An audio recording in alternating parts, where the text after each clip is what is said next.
boys and girls, a little hint and tip section here for you.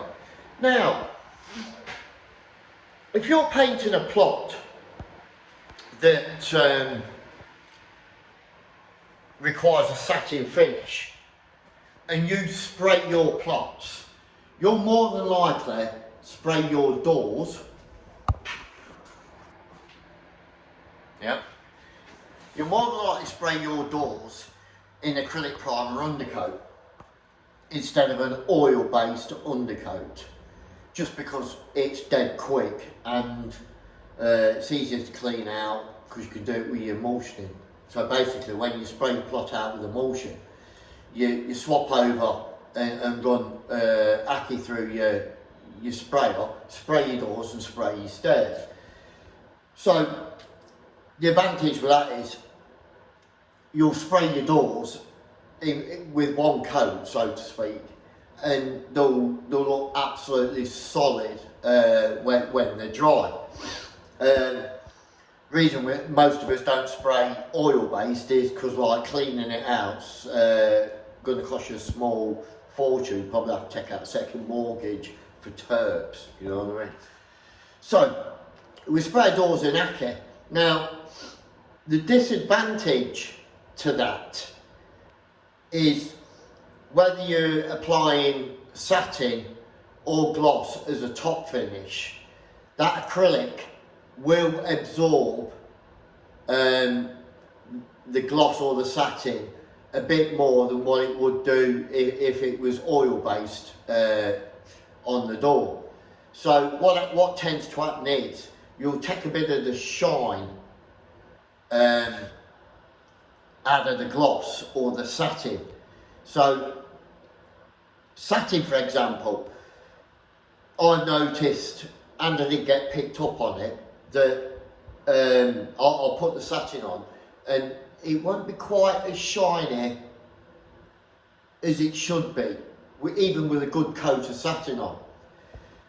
Obviously, most of us production guys will add terps to the satin or gloss, just so it's workable and we can use it a bit quicker. That also takes some of the shine away from it. So the acrylic and the terps will take a degree of shine away from the finish coat. So to get round that, because I got pulled up on it and had to redo my doors because some arsehole decided he wanted to throw his weight around. So to get round that, what I do is add a small cupful of gloss to the satin, a full brand new clean tin of satin, and add a small cupful of gloss to it and give it a good stir up. So when I go onto the acrylic and I add terps, I'm sort of putting that shine back into the satin for what it should have been in the first place if I'd have gone onto oil-based paint. So, I'll tell you what, I'll be adding black to my gloss and satin next, won't I? No. So let me show you what I'm on about. Right, so here we've got some crown satin and some crown full gloss white, brand new tin, clean tin of gloss. So what I've basically done here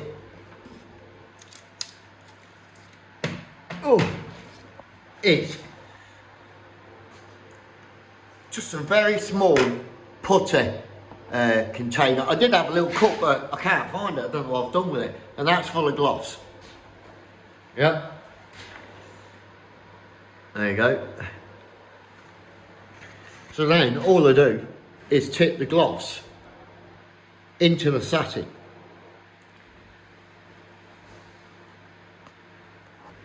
Yeah, so that's basically it, and then just give it a good old stir, and it just adds that little bit more of a shine to it to compensate for the acca and the terps going in it, because obviously you ain't going to paint with that here, looks like treacle. So yeah, simple as that. And that's all you need to do to just put that little bit of shine back in the satin you're destroying. Oh yeah, that's it lads. You probably know that already, but if you didn't, might want to consider it. So your doors look like satin instead of undercoat. I was on one firm once and the guy was spraying all the woodwork. He used to spray his woodwork with the satin and I kid you not, it just looked like undercoat or worse. There was no shine on it whatsoever. And then I went there to do a plot and painted it properly. I didn't spray the woodwork. And the agent goes, I went in, I had a break from there, went back a few weeks later, and the agent goes, oh, you know that plot you did last? I went, oh no. What?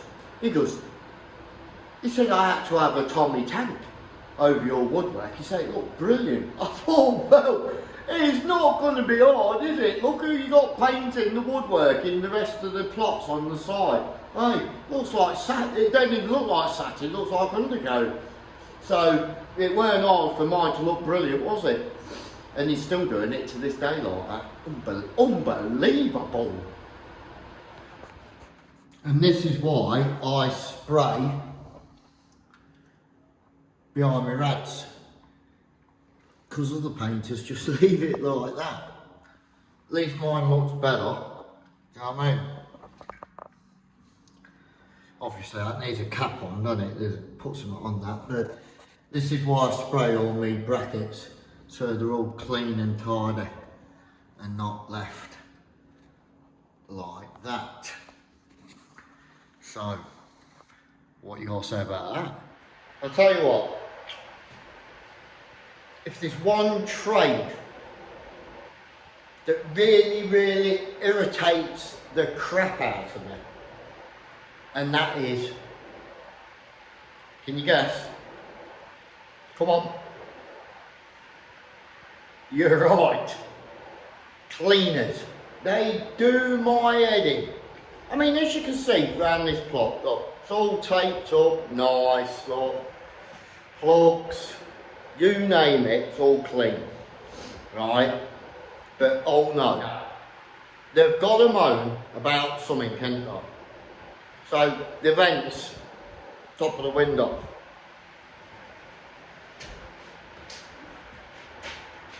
these are moaning about a bit of overspray on the vents. Bear in mind, overspray, it's just a bit of dust, sprayed dust. It literally wipes off with a damp rag within seconds off any plastic surface, within seconds. But no, they just don't want to clean anything, do they? Whatever plot they go in, they want to semi-clean a clean plot. If it's dirty,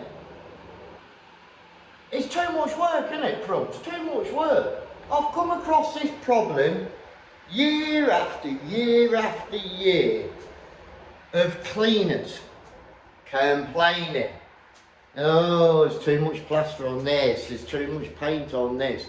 Basically, they don't want to clean anything. They never have. They want to come in, do a bit of a wipe over, thank you very much, get paid shitloads of money for it, and then take the rest of the afternoon off. That's what they want to do. They don't physically want to wipe anything, scrape anything, or clean anything. I've had them in these plots over the years, and they've just come out from doing a clean, and I think to myself, there's dust and shit everywhere. I thought you'd just been in there and clean this. You know what I mean? They don't clean out. And for some reason, site agents, they just worship the ground they walk on as if they're some sort of gods. I mean, the amount of times I complain, oh yeah, there's plaster all up the stringing, I've got no light bulbs or no heating and stuff like that, and nothing gets done about it. They don't say out to anyone. But if cleaners say, oh, there's a bit of overspray on the vents on the window, it's the end of the world. It's the end of the world, and the site agents just bend over backwards from. I can't understand it. I mean, let's face it, a cleaner.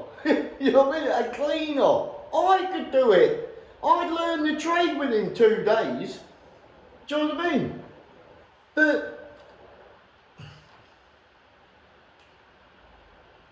it's not exactly a skilled trade, is it? They can be easily replaced within the drop of a hat.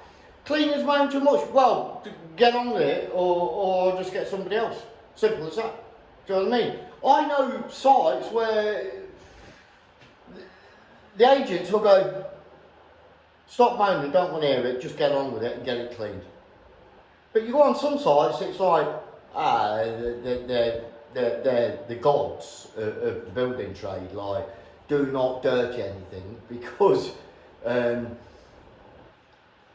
have them moaning. So what, they'll moan. Say, just get on with your job, mate, get it cleaned. That's what you're in for, cleaning. Bit of overspray, clean it. Bit of plaster, clean it.